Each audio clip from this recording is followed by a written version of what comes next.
to announce that effective immediately, Florida will be lifting all restrictions on youth activities, including summer camp and athletics. We believe that that makes sense based on the data and observed experience. We are not going to be instituting a lot of rules, or really any rules. The Department of Health will put some questions that people have questions. They'll have some Q&As put up, some other things, maybe some best practices. But at the end of the day, we trust parents to be able to make decisions in conjunction with physicians and community leaders and coaches to be able to do these activities in a way that are safe. But I think our kids have been out of organized activities for a couple months now, and I think that we need to have a pathway to get it back.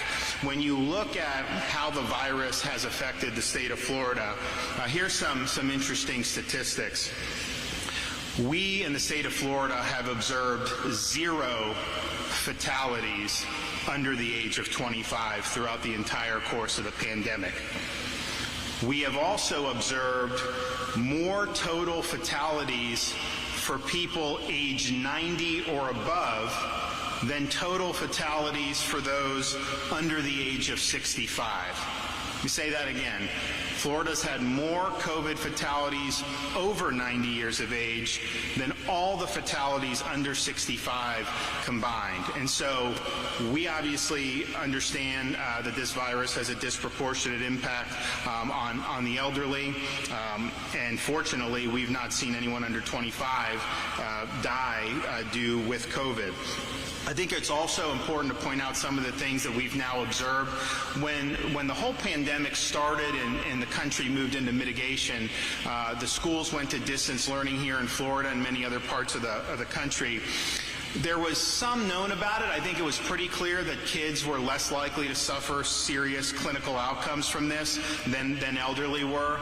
It really wasn't known what role kids would play in terms of vectors of transmission. So I think there was a lot of concern that was understandable that maybe the kids aren't going to suffer generally negative outcomes, but maybe they could infect teachers or parents or whatnot. So the distance learning, I think, was premised on that. And it was basically using an influenza model. With influenza, if you have an outbreak, the kids in schools, they meet together, intermingle. It's kind of a petri dish. It can get spread, and then they can be really major vectors for community transition of influenza. I think what we've seen is that's probably not exactly how this coronavirus has ended up working out. Now, it's important to point out to folks, kids are not immune from this. I mean, some kids have been infected, and some kids have ended up, critically ill. There have been some, not a lot in the United States, who have died. I think, though, the data is pretty clear that for whatever reason, kids don't seem to get infected at the same rates that some other adults get infected. And I also think it's pretty clear, and CDC just put something out about this, that kids are at much less risk for hospitalizations than they would be during the typical flu season. CDC put out in its most recent update, kids are much less likely to be hospitalized due to COVID than at similar points in the influenza season. So that's just something to put in perspective for folks. And if you look at all the studies that have been done in particularly a lot of countries in Europe, you have Iceland, you have Switzerland, you have the Netherlands, so look at Sweden, and then Australia even has looked at this, that kids don't seem to be major vectors of transmission. Most of the epidemiological investigations those countries have done in their studies have found that kids usually will get infected by adults. They didn't find as many examples of kids infecting adults. And again, this is still a novel virus. You have these studies that are being undertaken. It's, I think the evidence all points in that direction. And I would also note we kept daycares open in the state of Florida. CDC had recommended that those be closed. I didn't practically see a way that you could close daycares, given we have so many healthcare workers who rely on it. And we didn't see, any major problems with the daycares. And so those are just kind of some of the data points that I think, if you look at the experience in Europe, if you look at the experience in the United States, that we can say is really kind of the picture that we're looking at here. So I think that a lot of parents are going to be interested in being able to have their kids be involved in activities, but at the same time, this is a parent's decision. No parent is required to have their kid. If you don't feel comfortable doing it, then don't do it, and that's fine. And I think that the parents are in the best places to make those decisions. We are, I think, progressing well as a state overall. We've reported the last 5 days, if you look at the percentage of tests that have been coming back positive in Florida, May 17th was 3.17%, 18, 1.87%, 5/19, 0.63% of all the tests came back positive. That's over 99% coming back negative. 5/20, 2.44%. And then I think today's positivity is something like 2.8%. So we're really getting a lot of negative results. And the positive results tend to be in long-term care facilities, because we're doing a big push to test there, in prisons, and then in some communities which are, more close living arrangements. So there have been cases in Immokalee, there have been cases in Martin County, in some of those communities.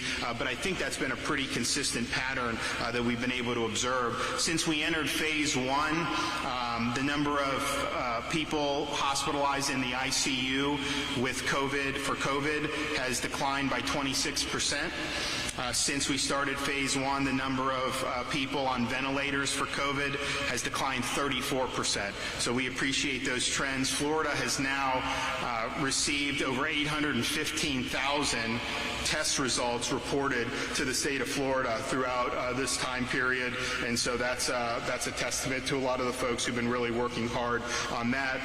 PPE, we've now sent out with the Department of Emergency Management almost 27 million masks to hospitals and to long-term care facilities, almost 11 million gloves, 1.7 million face shields, over 1 million shoe covers. Then we've sent gowns, hand sanitizer, goggles, coveralls. So it's been the biggest logistics mission in the history of the state, but I think it's something that's been very, very worthwhile, particularly with the long-term care facilities. We were with Vice President Pence, I think yesterday, delivering, or 2 days ago, delivering PPE. We had been delivering PPE for a while now because we understood that if you can limit the transmission in the long-term care facilities, you're going to have less people end up hospitalized, which I think is a really good thing. Since I instituted the quarantine of people coming from New York, we have screened almost 80,000 travelers, both by air and by car, who've left hot zones like the New York City area. And if you look at the analysis now, Florida was the #1 place where people fled that hot zone to come to the state of Florida. That quarantine, I think, deterred more from coming, but then limited the spread once it got here. And I think that was really critical in reducing the number of infections and the number of casualties. So I hope that this will be good for folks over the summer. Our view at the state level, and as I said, Department of Health will be putting out just some general FAQs and some general things to think about. But I really trust parents. I trust the physicians who work with the kids. I trust our local leaders. I trust the coaches and the people who are involved in these camps, to really do things in a way that keeps people safe. I think that's a much better approach than having the state government do 100 rules for tennis camp. Because you know what?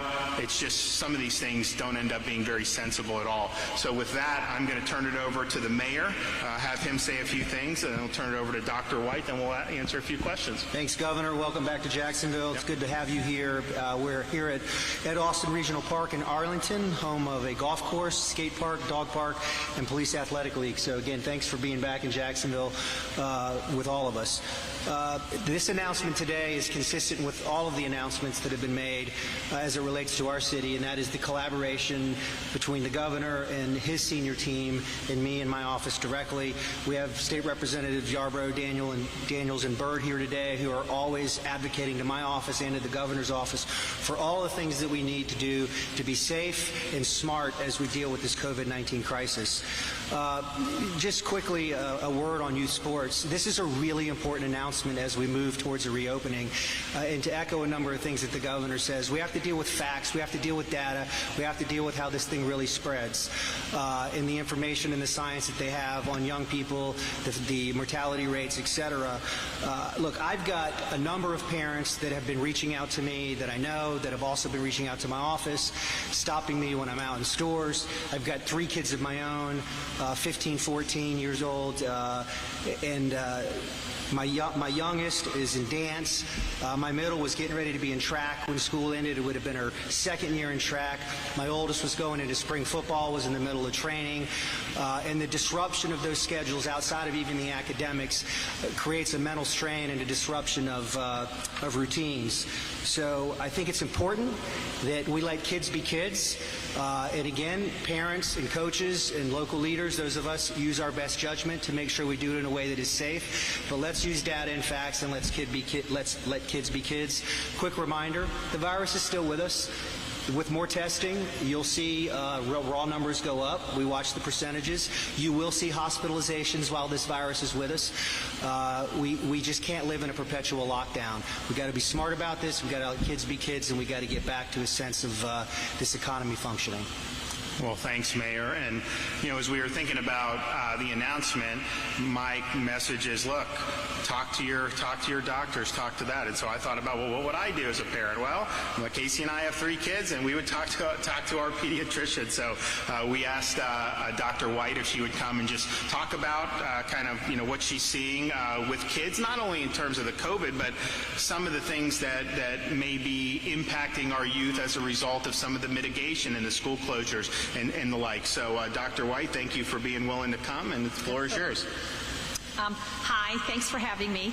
I am a pediatrician with Ascension St. Vincent's, and I've cared for kids for over 30 years. This is obviously a unique time for all of our lives, and as we learn more about this virus, I think the guidance that we get from the experts, i.e. the CDC, the Florida Health Department, Governor DeSantis' office, I think we're becoming a little bit more focused. Fortunately for Florida, we've seen less disease than other states, again, thanks to, I think, the great guidance that we've gotten. And as the state slowly reopens, it's imperative that we don't forget the children. They have been home for 3 months with no social interaction. We don't see them at the grocery stores with their moms on Saturdays. We don't hear them playing outside in the neighborhoods. And if they're lucky, they get to see their classmates at a virtual school conference, or they might see their classmate who's driving by with the parent as they're waving, singing happy birthday. So thank goodness we've got some social media, but it's really important that we get our kids socializing again. They need to see their friends. They need to be outside running around and be active. They need to be able to laugh with their friends. And they need to explore and learn from all the talented teachers that we have out there. So if summer camps and sports camps open this summer, they obviously have to follow the strict precautions that have been recommended. The temperature checks, the good hand washing, possibly the wearing the masks, the social distancing, as well as the parental due diligence. If your child is sick, stay home. If you decide not to have your child go to a summer camp, it's also important that they get outside and play with the neighborhood kids. We're seeing lots of kids coming in with anxiety issues and depression, and I think that's because they've been isolating themselves. Obviously, I'm asking all parents to set an example and abide by the evidence-based advice that we're getting from the experts to wear and to follow the personal protection. If schools open in the fall, they also need to follow these same precautions and then possibly change as we learn more about this horrible virus. But it's time for our kids to get back to their new normal, and it's time to safely allow kids to be kids. Thank you, Dr. White. Can you, I know you guys really worked hard when this happened about not letting the immunizations fall behind with your patients. That has not been the case statewide or nationwide. So can you talk about the importance of getting the immunizations and what type of health risks we could be seeing, public health risks, if a lot of kids fall behind? Absolutely. So with this big fear, lots of patients have decided not to come into the office. So kids are falling behind on their vaccines, which then makes that herd immunity that we're looking for to keep certain infections out. We're fearful that we're going to see again. The Academy of Pediatrics is very nervous that measles is going to come back. They're having strained viruses in California that look similar to a polio virus, but it's not that. So there's huge concern that we convince parents that the office is safe, you need to come in for your well child checkups, and that kids need to be fully vaccinated. Mayor, can you just, you mentioned it about the parents talking to you. What's your sense of how, the yearning, if there is, for having some activities? I mean, it's been tough. Kids have been at home, virtual education, distance learning, taken out of the routine. Obviously, the kids who are in the high schools had their seasons cut short. If they're in athletics, if they're doing school events, canceled. The seniors didn't graduate. Is this something that you think a lot of the parents are really going to be happy that they're going to have the opportunity to do? Absolutely. I have heard both from constituents that I don't have a personal relationship with on all things from baseball to ballet to football to track. I mean, you name it, arts. And then from people that I know, there's a real demand out there and a yearning to get kids into sports and activities and out of the house and back in routines and off of television and handheld devices, etc. So I think that this is a really important step for the health and well-being of our kids and our families. Great. All right, and with that, yes. Hi, Governor. Thank you. Lorena with Action News Jax. In Jacksonville, there have been 2 confirmed cases of multi-system inflammatory syndrome in children. Is there a concern as now camps are opening up and school districts are making the plans to reopen eventually? Is the state monitoring that? And if so, will that be included in the dashboard as well so we can keep track of that? So the Department of Health's already put out an advisory on that, but let me turn it over to Dr. White because I know she's been looking at this as well. It's my understanding that we haven't seen any cases, that Wolfson is monitoring 7 kids for symptoms of it, but as of yesterday, they hadn't had any cases. The spokesperson for Wolfson Children's Hospital confirmed with me yesterday that there were 2 confirmed cases. I haven't heard that. How, I mean, just so for parents to know, I mean, how common would this be, or what can you just... It's very rare for kids to have this. Extremely rare. But yet the CDC, even the CDC is saying that it still does not know how kids are getting this. And also, there are really just a lot of questions surrounding this. But the underlying commonality is that the kids have either been exposed to COVID-19 or have had COVID-19. Correct. And usually symptoms are a couple of weeks after. But I don't think anybody knows. Unfortunately, it's still an evolving virus and evolving infection. Should there be PPE worn at summer camps for kids? Well, look, I think on this, so there have been things put out by CDC. The Florida Department of Health put something out. I think it's something parents should consider. It is extremely rare. And then there's other health organizations like Cleveland Clinic came out and said, we've seen a couple cases, but it's not anything out of the ordinary. That was their view. Others have said otherwise. So I think people can just take a look at that and then make the decisions that they think is best for them. Yes, sir. Lifting of restrictions. Do you see this, well, first off, is it statewide that the restrictions will be lifted? And will there be protocols in place? Are you going to require these organized sports, the players to wear a mask, anything to that nature? So we are lifting the state restrictions on it. Locals can do as they see fit. I'm not preempting them from being able to do anything, but I just think it makes more sense for them to take these. I mean, I don't think different regions of the state would even approach it the same way. And I think that a lot of the individual activities, to say here are what you have to do and then apply that to day camp, apply it to tennis, apply it to all these things.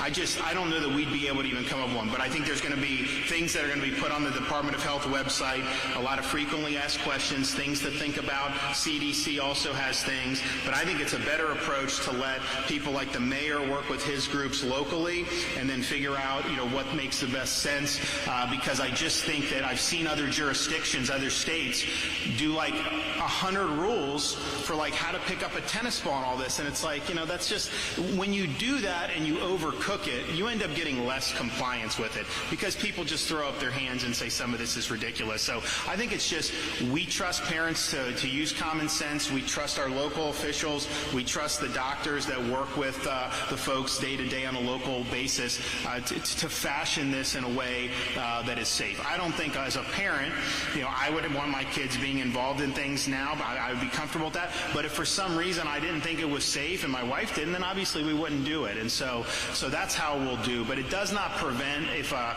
county wants to do certain types of restrictions that they think make sense to channel it, they are free to do that. Governor? I've heard from literally hundreds of people who say that their unemployment claims are still pending. You said 97.6% of people have been paid, but that's people with complete applications.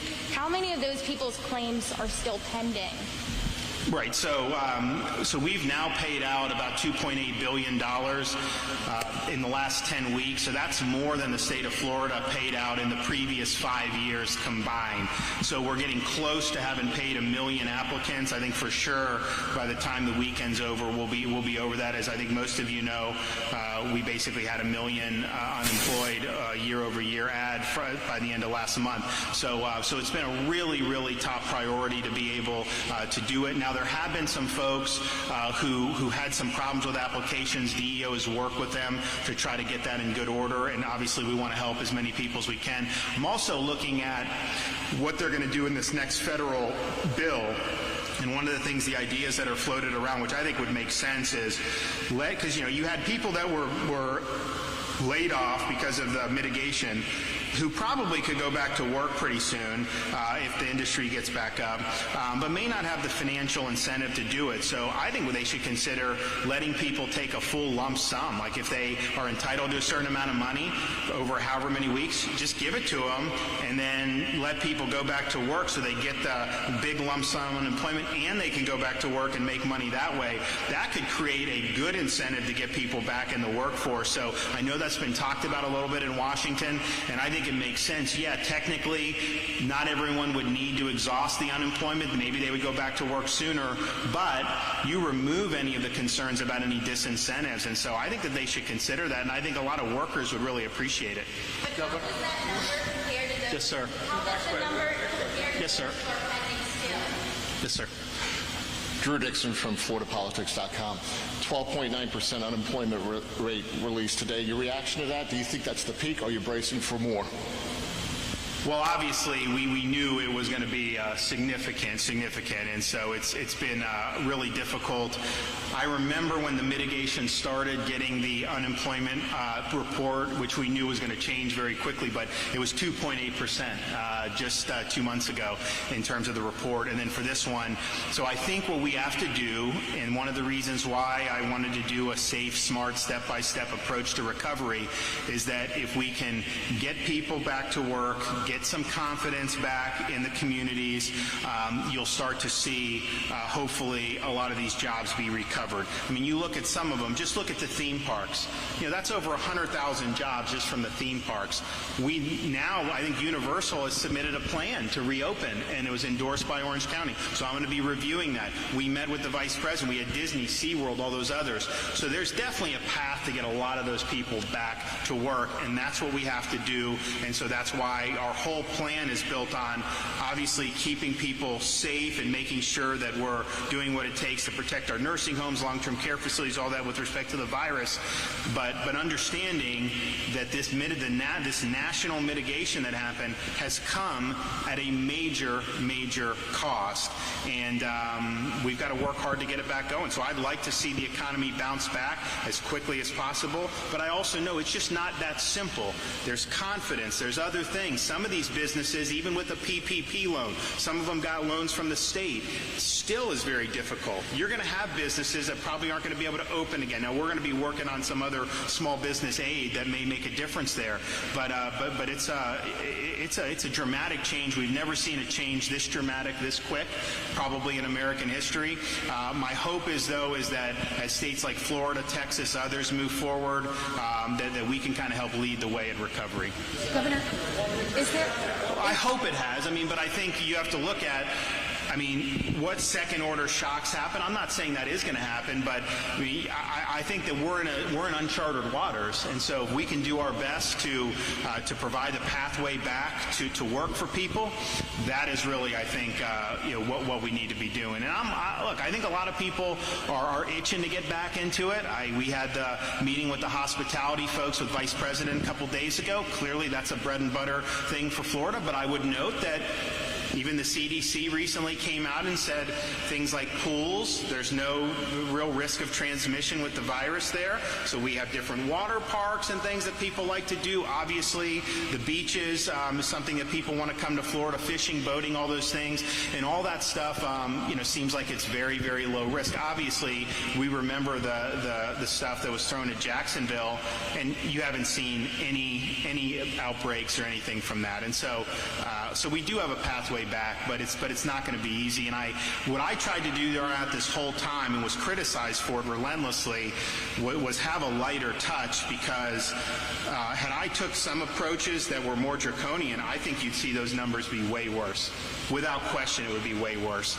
And so we tried to mitigate that as best as we could. Obviously, when the national shutdown was happening, that's going to affect Florida, because you're going to have fewer people that are going to come down here. But we really worked hard to mitigate it, because I understood that when you're doing these measures, it's not free. And very few people were talking about what could happen on the other end. I was one of the few that was willing to do that. Governor, is there a plan if COVID-19 spikes again? If so, what is that plan? Well, so we monitor the numbers every day, hour by hour, day by day, and we've seen for a month pretty consistently that if you see anything out of just a trickle in these counties, Southeast Florida's got a little more, but anywhere else, anytime anything moves up, it's been either a long-term care facility, which isn't the worst thing in the world, because we're offensively going in, testing people that aren't even symptomatic. And it's amazing if you look at the long-term care, there's a number of seniors that aren't symptomatic. You would think that as soon as they got it, they'd be in the ICU, but that's fortunately not the case. So we're identifying cases doing that. We're identifying cases in prisons. We've had hundreds of prison cases over the last week or so. So anytime you see any of these rural counties in North Florida, if there's 50 cases, you pretty much can bet your bottom dollar it's a prison. And then we've taken testing into areas like Immokalee and other parts that were underserved. So what you'll do is you will start identifying cases, then it tends to really drop off from there. And then anytime, I think the only two times we've seen any type of increase has been with these data dumps. So about a week ago, week and a half, we got 400 cases that were backlogged from Miami, positive cases from 3 weeks ago. I think yesterday we got 55,000 test results, but I think there were the bulk of those, or at least a strong minority, were Miami. Some of those were backed up from a lab. So you just look inside the data, but I think what we've seen is our positivity rate is very, very low, and we've continued to see it go in that direction. And even though we've expanded testing dramatically, you're not seeing as many cases as you did at the beginning of April, and so I think that's a good sign. And I would also just note that there's some states that did draconian policies, and you see them, and they have spikes. They have massive spikes in places like Illinois. Michigan has had a lot of problems. Michigan is half of Florida's size. They've got like 5,000 plus fatalities. We have about 2,200 fatalities, and we're twice their size. Illinois, major spikes, and they have as stringent policies as you can. So I think a more moderate approach is more effective with the virus, but I also think it's more effective at getting people back to work and getting the society society functioning again. So we'll, we monitor it all the time. We have the ability to contact, trace, and isolate on a local level when that's needed. But I think it's just, man, if you just continue working with these long-term care facilities, that really does seem to be where most of this ballgame is. And I think from the very beginning, we put a lot of emphasis on that. They're just now starting to talk about it, and I still don't think they really want to, at least on the national level. But we had a choice here in Florida with long-term care facilities, knowing we were ground zero for this with our older population. Do you do a New York, New Jersey, Pennsylvania, Michigan approach, which is take a COVID positive patient out of the hospital and force them back into the nursing home? Or do you do what Florida did and said, actually, you cannot return a COVID positive patient back to the nursing home? And the difference is when you send the COVID positive patient back to the nursing home, it spreads in the nursing home to the most vulnerable people in our society, massive infections, obviously huge numbers of fatalities. In Florida, we kept it out of that and were able to reduce the number of infections and reduce the fatalities in those facilities. And so those are just the type of things that really, really make a difference. And so we're going to continue along that way. But I do think that, in Jacksonville, things have really, look, it's not easy, but I think things have trended about as good as could be reasonably be expected. Anytime you guys see cases, it's usually connected with a long-term care facility. And that's been our number one priority. But understand, that's a discrete issue. A prison is a discrete issue. That doesn't mean you can't have people going back to work. Because as we've seen, there were states that did really significant clampdowns on their general population and put the nursing homes in jeopardy, and they failed. And then I think Florida was more moderate, but really focused on the nursing homes and had more success. So, but I think Northeast Florida has really done well. A lot of people were saying, what is that now, over a month and a half ago, how everything was going to be so bad here. Never happened. And no one talks about it anymore. It's like you come through, you do a drive-by smear from out of state, and then you just move on. And then when it's clear you were wrong, there's never any opportunity or interest in correcting the record or showing that you were wrong. You just kind of go off and you find the next community to smear. Well, I don't forget that, what they did to people of Jacksonville and the things that they said about them. And I've been pointing out just how wrong some of these people were from the very beginning, because I knew Mayor Curry was doing it right, and I know the people here were going about it the right way. Thanks, everybody.